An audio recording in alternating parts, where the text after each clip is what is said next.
Did you know you can follow us on Twitter at Radio Woking? Well, good evening. It's Tuesday evening again. It's 8 o'clock. It's Sylvia Brydenstock. And as I said just now, we have a very special guest with us this evening.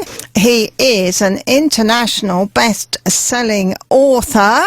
Nice to have you come in Radio Woking, and being an author myself, it's exciting to have another author in here. And I have to confess, I haven't yet achieved the international bestseller, but there's always time, isn't there? Yeah. So tonight is all about you. Thank you. So what about you? Have you got anything sort of interesting, through your growing up years that would have led you to this? Yeah, definitely. If you go back to about 2008, I had a full-time job, and I used to teach dance in my spare time after my day job. And then not long after that, about 2010, I injured my back, and the dance class sort of said, well, probably best you don't come back. And then 3 years later, I also lost my job. So the thing was, I was getting quite depressed about it, as you can imagine. Yep. And the thing was, if you go back before 2010, I started to write jokes on social media, just for a bit of fun, really. It was a way of sort of dealing with the sort of losing the dance class out of my life, and I started writing jokes around Strictly Come Dancing. So let me take you back a bit. Dancing. Yeah. Have you been dancing from when you were young? No. I started when I was probably about early 20s. Yeah. And I was doing dance classes for around 10 years. One thing led on to another, and I started writing these jokes on social media. It was just for the people that are following me, just my friends. And a couple of people said, well, these are funny, you want to write some more of these? So I started to write one every day for the whole of Strictly Come Dancing, which I think is about 14 or 16 weeks. And what I noticed, by coincidence, was the first 7 weeks of that, as I was writing these jokes Monday to Friday, for the first 7 weeks, Bruce Forsyth was telling very similar jokes for the first 7 weeks of those, and I thought, okay, I'm obviously onto something if I'm, writing similar sort of stuff. Absolutely. And I just thought no more about it. It was just something to keep my mind active. Trying to write a joke every day for 14, 16 weeks is hard work. I don't think I could write a joke a day for a week, never mind that length of time. Come on. So when I then lost my job, a friend said to me,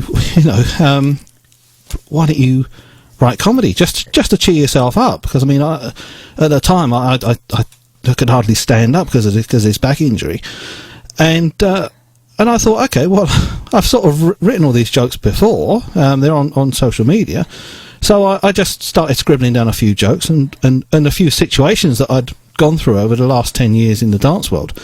And before I knew it, I had like about 3 or 4 pages of one-liners, 3 or 4 pages of situations, and all of a sudden this storyline come out of nowhere. As fast as it was coming to me, I couldn't write it down fast enough. And the intention was, because I thought to myself, I've got to make a living somehow. What am I going to do? So all of a sudden I thought, well, I've got this great idea for this comedy, for this sitcom. It was originally written for TV. And I thought, do you know what? With Strictly being so big at the moment, it was getting like about 8.3 million viewers a week. Really? And then with things like Only Fools and Horses, that had only recently been voted the scene where he fell through the bar was voted the funniest sketch of all time. We all remember that. Yeah. And then you had the likes of Mrs. Brown's Boys, which was also winning awards every year, and that was dragging in sometimes up to 11-12 million viewers. And I thought, I'm sitting on this story, which is a sort of combination of all of that. So this is obviously where my life is going to go. So I started writing everything, and I thought, well, where do you get started? So I wrote to all these big production companies, all these producers, all these actors.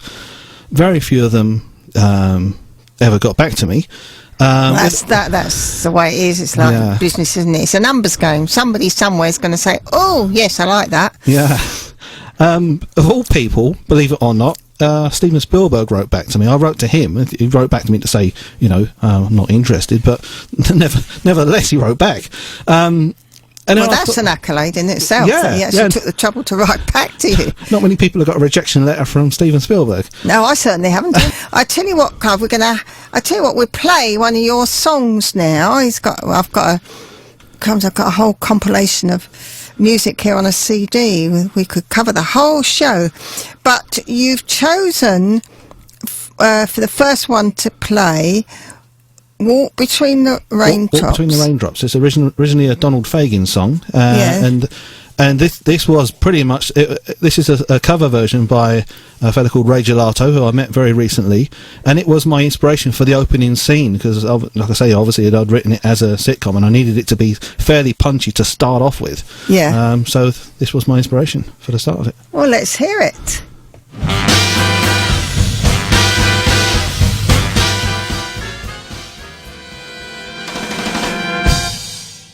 During that song, we were looking at the book, and Clive explained to me why I put the advisory warning on. It's not, I'm flicking through, I can't see anything pornographic. Maybe I shouldn't even say that word before 9 o'clock, but never mind. It's absolutely not. I get a lot of people, when I'm messaging about the book on social media, people saying, "Oh, we don't want this rubbish on our swing dance group," and I think, well, it's a book about swing dance. It's not what you think it is. The title is deliberately ambiguous because it leads itself to comedy, and people obviously a lot of the time don't read the synopsis and they just think it's a book about but if something else. See, now me with my sort of warped mind, having been a nurse, and you've seen it all, and goodness knows what when you've been nursing, nothing phases you. I would pick this up and I'd think, advisory warning, adult content. Wonder what that's. I would actually see. To me, that's a cover that attracts people to have a look because it's sort of shouldn't really buy it. People are going to look at it, but it's just to protect from the kids a bit. Well, yeah, it was that like I was saying while the track was on, it is literally there so that the kids don't go on Amazon and buy a copy. The whole point of it being called Swingers was because the owner of the organisation, Swingers, doesn't realise that it's quite an ambiguous name, and he doesn't realise why he gets all manner of odd people turning up to his venue, and then, like I say, that opens itself up to comedic situations. I'd be missing a trick if I didn't use that. I know. Well, that's right. Absolutely. What was it Shakespeare said? What's in a name? What's in a word? Really, it's all it really depends. I think words depend on your perception of that word. Oh yes, absolutely. And people see words and titles very differently. So it's a fictional story. Yeah. Well, like I say, it was as much as I'd been in that world for 10 years. It was a combination of some situations that had happened to me, some situations that had happened to people that were no way connected to the dance class, and I thought, well, that just those situations are too similar not to put into another storyline to branch off. So, of course, as much as a lot of them were based on real life, they weren't necessarily all around the dance class. So, would you say that in some way this book was cathartic? Oh, absolutely. Yeah. Absolutely. A lot of books are, aren't they? Yeah. Like I say, I mean, it really got me through losing my job, if nothing else. That was what it was originally intended to do. No. And to sort of, and then I thought, well, it's too good not to share, which is what I thought. So I like I say, I then started to develop it into for TV primarily, and I sort of went around. I believe it or not, I designed all the merchandise that it would have needed. I found all the locations it would have needed. I found all the extras it would have needed. I contacted all the actors it would have needed, and it got to a point where, by sheer coincidence, I thought, well, I don't really know where else to go with this. And as I thought that, on my Facebook feed, a friend of mine said, "Oh, my book's just turned up from America, my proof copy." And I thought, okay, that's something I'd never thought of. So he told me about, self-publishing, and I honestly thought it was going to be a great idea. Otherwise, I wouldn't have invested so much time and energy into it. No. And I released it as a paperback, and within 2 days, it became a bestseller in England. Really? Yeah. That's awesome. Thank you. It's since become a bestseller in the US, so that's why I'm saying it was an international bestseller. Well done you. Bless you. Well done you. No, I think it's great. And the thing is, they do say there's a book in all of us, but some people say, well, I can't write. But it just flows through, doesn't it? Yeah. And with this particular story, as much as I had the original storyline and where I knew where it wanted to go, I then found out that sometimes I had an odd number of what would have been episodes, so I had to write another one to go in the middle of all of that. And it was a never-ending sort of process of, well, okay, I could sort of put this little storyline in there, and that would tie in with everything else. Or I'd wake up in the middle of the night with just one more joke, and I'm thinking, right, okay, who does that apply to in the book? Where can I cram that joke in? Yeah. Even today, well, even last night, I was doing that with a few more jokes for later books, because the thing was this. This started off as being 32 episodes, so this would have only been the first six episodes. Right. In a book itself. So the book is written rather than, or maybe because people wouldn't take on board your production. Yeah, pretty much. Like I say, you contact these people, and they just give you if you're very lucky, they give you a standard reply back saying, thanks for your script. And I'm thinking, well, I haven't actually sent a script yet. This is just an automated response. And we've got this really strange system in this country where you can't get anything produced unless you've got an agent, and you can't get an agent unless you've got anything produced. Yeah, but so self-publishing now, of course, is... Oh, yeah. Well, as far as books are concerned, it's a whole different ballgame. But as far as getting something on telly, Yeah, I know. It's catch-22 situation, really. So, listen, you've got so much to share with us. Well, you've got 3 books here we're going to cover. It's like you've got... small, medium and large size books here. So the Swingers of West London, which became, you said, international bestseller in 2 days.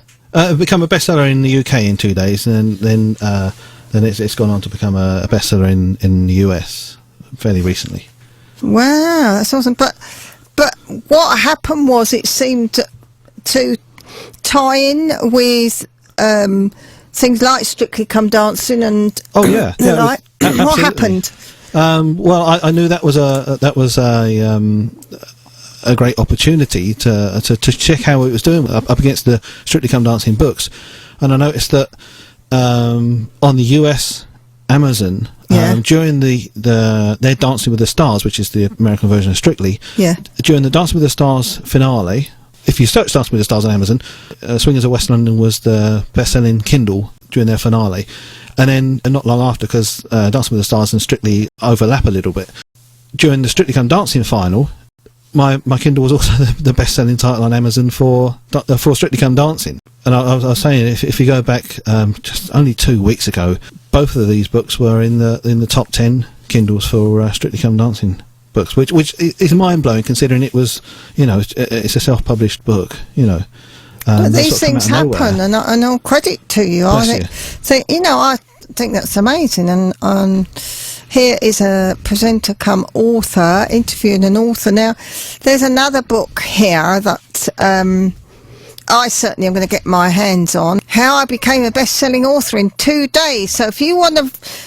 if you've got a book inside you, then get writing and get your hands on this book. I'll tell you, we'll talk about this in a sec with Clive. By Clive Austin, How I Became a Best-Selling Author in 2 days. I'm up for that. I think I might stay up tonight and read this. So, that was really triggered by the success of your how it came about, how you wrote the book. Well, the thing was, I probably need to explain the 3 books we've got in front of us, because the main book, Swingers of West London, Part 1, The Early Years, was on Amazon for about $7.99. But the trouble is, when you're on Amazon, you're competing with books that were going for 99p, and as much as you try, it's difficult to compete with something like that. So I thought I've got to do something in order to compete with that market. So what I then did was released just the first 2 chapters of the book, which is called Swingers of West London pocketbook series, issue 1 and 2, which is basically the first 2 chapters of the book. So it gave people the chance to buy it for 99p on Kindle, and I think it's $2.99 paperback, which again was literally the production costs basically. So it's got a picture of a lovely almost Fred Astaire type white and black dancing shoes on the front. It's simple, but yeah, the dissension in the ranks is clear, although thinly veiled within the Swingers family. But why does everyone hate Tamara? Oh, there's a plot in the big book, and there's a bit of the plot here in this little one. Yes. I probably need to explain that at some point. What originally came about was I thought, well, I could write a storyline, because I'm sure we've all, whether we're into dance or not, I'm sure we've all worked alongside people who have gravitated to the top with very little talent, and they work half as hard as everyone else does. So I thought, wouldn't it be great if I could write a storyline around Tamara, who's a failed ballerina who's had literally a handful of dance classes in her childhood, and she goes along to this dance class and trying to reclaim her childhood dream of one day becoming a big name in the dance world. So of course she does that by literally, because she literally has no dance skill whatsoever, because she's only had 3 or 4 dance classes, she latches on to the most powerful man in the group, which isn't the person that owns the dance class. It's their main teacher at their main venue, a fellow called John, who is equally untalented when it comes to teaching dance. He only knows one move. So she thinks, well, I'll just latch on to him and I'll just, reclaim my dream. But the trouble is, although she's married and although he's married, he's in a sort of bit of a relationship with one of the other members of the Swingers of West London staff. There's a plot here, folks. So of course there's an instant 3-way love triangle just in that one storyline, and I thought that would appeal to people, because as much as she then becomes one of the paid teachers on the stage, you've also got a second tranche of unpaid teachers who help the beginners, who I've called baby steppers. And of course they don't get paid as much as they're more qualified in dance than John and Tamara. So of course there's this unseen tension, which of course nobody can show in the dance world, because they've all got to be all hair and teeth 24 hours a day. But of course the phrase, all hair and teeth. That's a new one. But of course the reader can see behind all that and see how it's all falling apart. So that was one storyline in itself, and I thought, well, there's also, if I could make it into a love story as well. The plot thickens. And have a separate storyline running where Clive gets dragged along to a dance class, and he doesn't particularly like it, but he goes there because he's in his early 30s, and he wants a social life basically, and he wants to find love. And he eventually meets the love of his life, a beginner teacher called Kay. But there are reasons why. I can't go into too many details, otherwise no one will buy the book. Suffice it to say, I think at this point there's quite a little plot here, and looking at the way the books are written, easy read, a good plot, I reckon, and worth reading. It's interesting because a lot of comedians off stage, some of them, like Ken Williams, he was quite depressed, wasn't he? A lot of them off stage are really go into really quite dark spaces, and it's like they've got this. I mean, yours was obviously triggered through crumbs. That's quite devastating, but I take my hat off to you. Thank you. That you pulled yourself up by your bootlaces and you've made something out of defeat, and out in adversity you can create something that's good within it or from it. So I think one of the things I want to say right now is, come on, let's all take a lesson from Clive, who's really, been almost in the gutter, with not being able to do what he wanted to do, and he's at work and he pulls himself by his bootlaces, and next thing you know, it's an international bestseller. Books selling like crazy when it's Strictly and Dancing Stars finals. So I always say there isn't really any excuse. It's would you say it's a decision, isn't it? Yeah. Well, in a way, I didn't really have much of an option. This was. It's going to sound really silly, but it was staring me in the face of being such a multi-layered storyline. I thought I can't. I'd written. I think the original script ended up being around 400,000 words, and I thought, oh my. Well, that hard pressed to write that many. That was over 32 chapters, or 32 episodes, and I thought, I've really got no option now other than to really push this until it gets somewhere. And it was only when this avenue opened up that that I sort of then went forward with it. Luckily, one of the people I did contact, because I'd written 3 parts in there for 3 stand-up comedians, and I managed to track one of them down. Very nice chap. I daren't mention him by name because nothing's been confirmed just yet. But he's got behind me, 110%, and he said, well, it's difficult getting these scripts read by people because there are so many people trying to push for this sort of thing. Your best chance is to film a trailer for it. So that was my next step. I then went and, as much as I'd, got redundancy money, I put it into hiring a hall and getting a camera, and I scoured all of the Amdram groups in West London, saying, look, can anybody help me make this trailer that I can then send on to production companies? And a small group of people did help, and now I've got a tiny little trailer. It's on my website, which am I allowed to mention my website? Oh, of course. Come on, promote yourself. Determination, a determined spirit. I love that. Somebody who just picked himself up by their bootlaces and thought, well, I can't leave this sitting here. I have to do something with it. Thank you. Anyone's welcome to contact me on Twitter. My name on Twitter is @CliveAustin1976. It's actually the biggest swing dance related page on Twitter now. I then also set up a Facebook group to promote the storyline, which if you search SOWL, that should show up. That again is I think it was the biggest swing dance related page on Facebook as well. Or if you go onto my website, which needs a bit of writing down, it's all one word. It's www.swingersofwestlondonofficial.jimdo.com, and that shows me that'll show you everything from like I say, the merchandise that I had made up, the videos that I'd made. Like for instance, when I walked around Staines.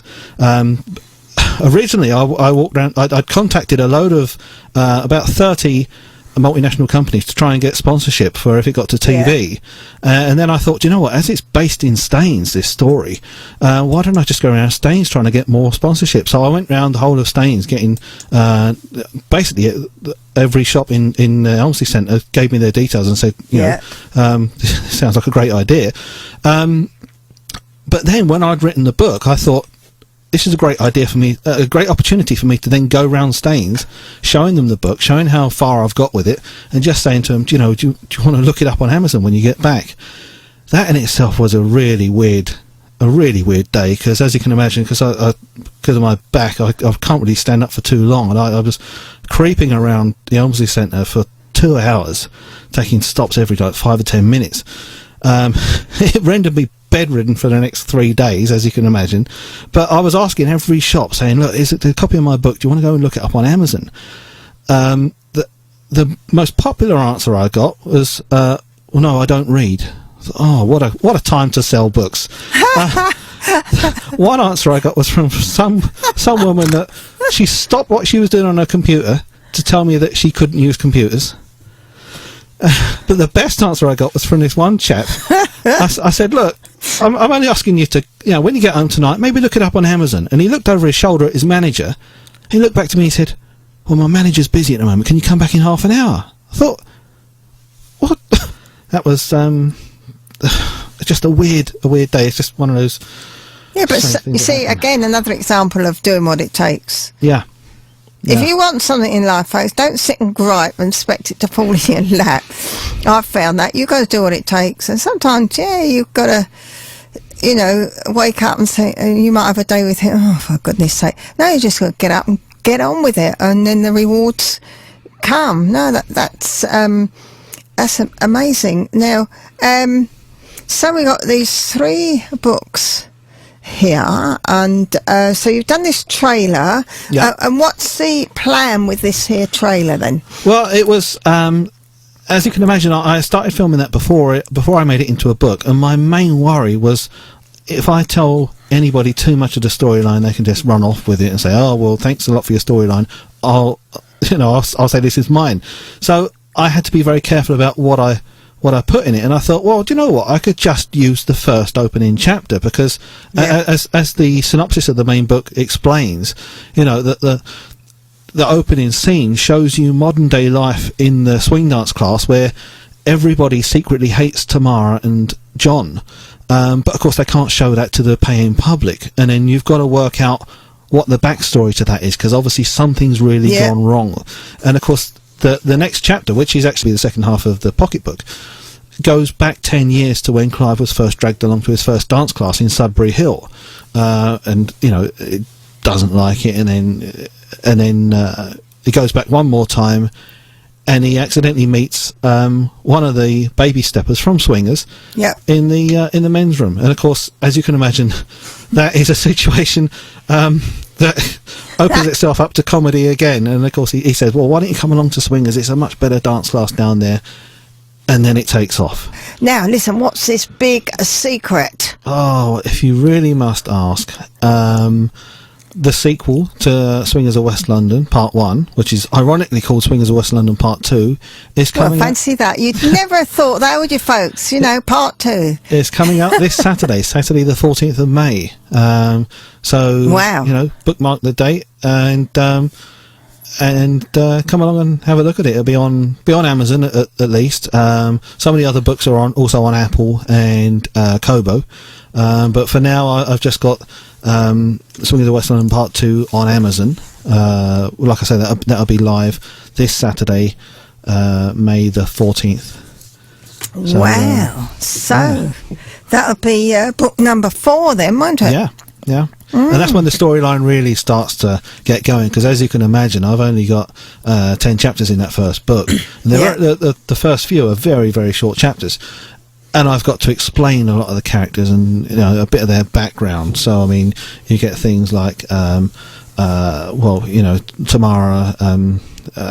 She lived in a gated community, but still manages to get out. So you're like setting the scene. I like that. Yeah. Lives in a gated community and manages to get out. Yeah. Yes. She's got a husband that's something high up in the city, a bit like London Eye. All right. Yeah. I just sort of build the storyline with sort of small jokes like that. Things like, as you can imagine, Clive comes from a very poor background. He used to be so poor that when it got cold, his whole family used to gather around a candle, and if it got really cold, they used to light it. Things like that. Yeah.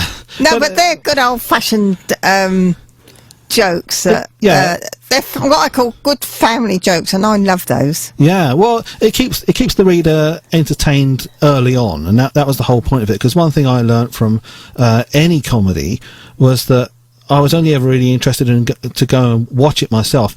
If the blokes at work would come out with a joke, and I'd say, well, where did you get that from? And they say, oh, did you not watch this program last night? Then I'd go and watch it. But if they said, oh, well, there's this great program, and this sort of happens, and this sort of happens, and they're trying to explain storylines that you sort of just have to be there to see, sometimes that doesn't work. And my book is a combination of the two of those. It's got two interweaving storylines. Yeah. And there are jokes there that take 3 or 4 chapters to set up. So of course, when you get to the end of one chapter in particular, you're picking up on, bits that have been deliberately dropped all the way through. Now, time seems to be going here. I really want to play a special request from Clive here, and it appeals to my warped sense of humour. Yes, it's May. His new book comes out on the 14th of May, but we're going to celebrate that with a slightly different song, and we are going to play... Well, I was going to ask for If I Had a Hammer by the Carpenters, but apparently you haven't got it. What he was going to play was Jingle Bells by a friend of mine, Marcello Pupini, from the Pupini Sisters, and Michael Bublé. Yeah, so come along, let's all sing along. Merry Christmas, ladies.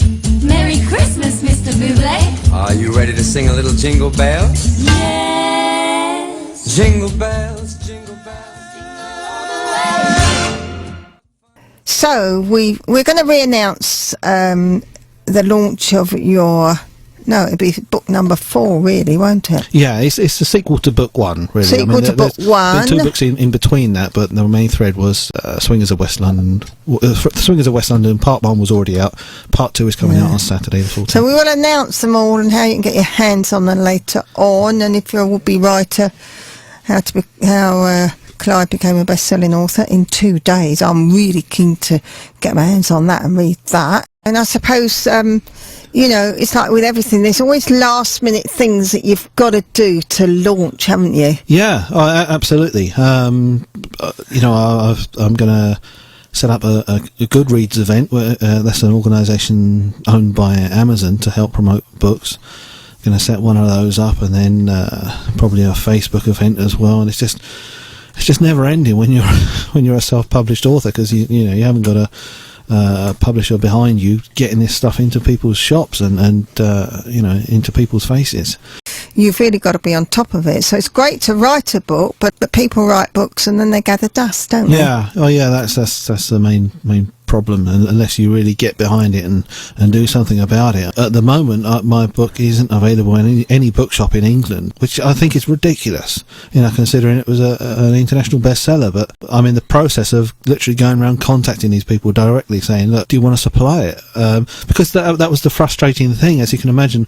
Around August, September last year, as much as my book was outselling and outranking books by any of the Strictly Come Dancing judges, and all those books were in all the bookshop windows to capitalise on Strictly and the hype that was around it. As much as my book was outranking their books, mine wasn't in the bookshops, and that was like a knife in my side, as you can imagine. Yeah, that's tough. It is tough, but I take my hat off to Clive for his tenacity and sticking out, and now we've got another one coming out on Saturday. We'll make sure you know all about that before the night is out, I can assure you. Listen, let's have one of your songs. What we're going to have? Which track would you like now, Clive? If I could get track 5, which is Tom Jones and Keris Matthews, and I must, if I can, I asked Keris Matthews on Twitter the other day if we could play a song, and she very kindly said yes, but she did ask me to mention that she's got an event coming up. Am I allowed to mention that? Of course you can, yes, go for it. Come on, an event, folks. Yeah, excitement. It's fairly local. It's in Wales.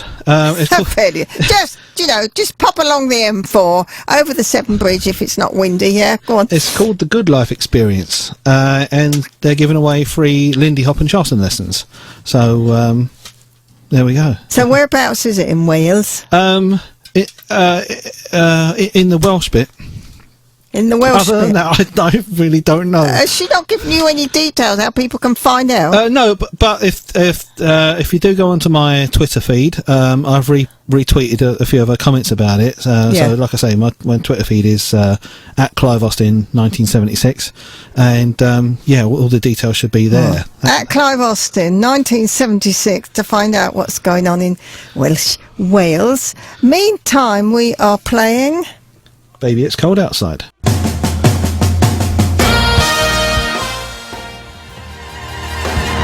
The few of those songs you've played, I must thank a few people that have helped retweet my book to their followers. Come on, mention people, whatever you want to do. This is your night. You've got Jules Holland was one that retweeted it.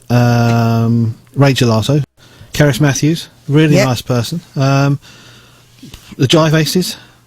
Should we have another one of your songs? Yeah, sure. Yeah, come on, let's have another one of Clive's songs. What we're going to have? How about track 6, Singing in the Rain by the Jive Aces? Oh, Singing in the Rain, lovely song. Here we go, Singing in the Rain.